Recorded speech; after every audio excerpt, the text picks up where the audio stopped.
আপনারা সবাই জানেন আজকে ভোর 1:52 সময় আমরা সিদ্দিক বাজারে মেসেজ পাই যে সচিবালয়ের সাথে আছে এপিএল যেগুলিকে বলি সেগুলিকে এখানে সামনের গেট ভেঙে আমরা 2টা গাড়ি ঢুকিয়েছি এবং বর্তমানে আমরা আগুনকে কন্ট্রোলে নিয়ে এসেছি। বঙ্গ মার্কেট আপনার পিছনেই, এটা এখান থেকে 2-1 মিনিটের রাস্তা। রাত 3টার পরে সেখানে আগুন ধরে। আমি মোহাম্মদপুরে থাকি, কৃষি মার্কেটে কোটি কোটি টাকার সম্পদ রাত 3টার পরে তাবলিগের ইন্ডিয়ানপন্থী বাংলাদেশপন্থীরা রাত 3টার পরে মাইরা 4টা নিহত করে 200 আহত করে এবং নয় জাহাজে সবই রাত 3 পরে। একজন খুনি হাসিনা রাত 3টার পরে উনি তাহাজ্জুদের জন্য জাগেন। তো জাগার পরে কি তাহাজ্জুদ পড়েন এই জাতি জানে উনি কোন ধরনের তাহাজ্জুদ পড়েন।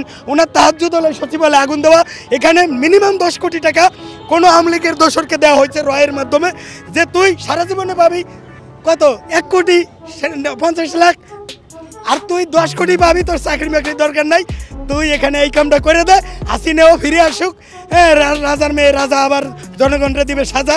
এই হলো সচিবালয়ে আগুন নিয়ে জয়ের বিপদে পড়ার শঙ্কা, জড়িত থাকার অভিযোগে আওয়ামী লীগ। সচিবালয়ে সম্প্রতি অগ্নিকাণ্ড নিয়ে নতুন তথ্য প্রকাশ করেছে গোয়েন্দা বিভাগ। তাদের দাবি এই ঘটনার পিছনে আওয়ামী লীগের কিছু কর্মীর সম্পৃক্ততা রয়েছে। গোয়েন্দা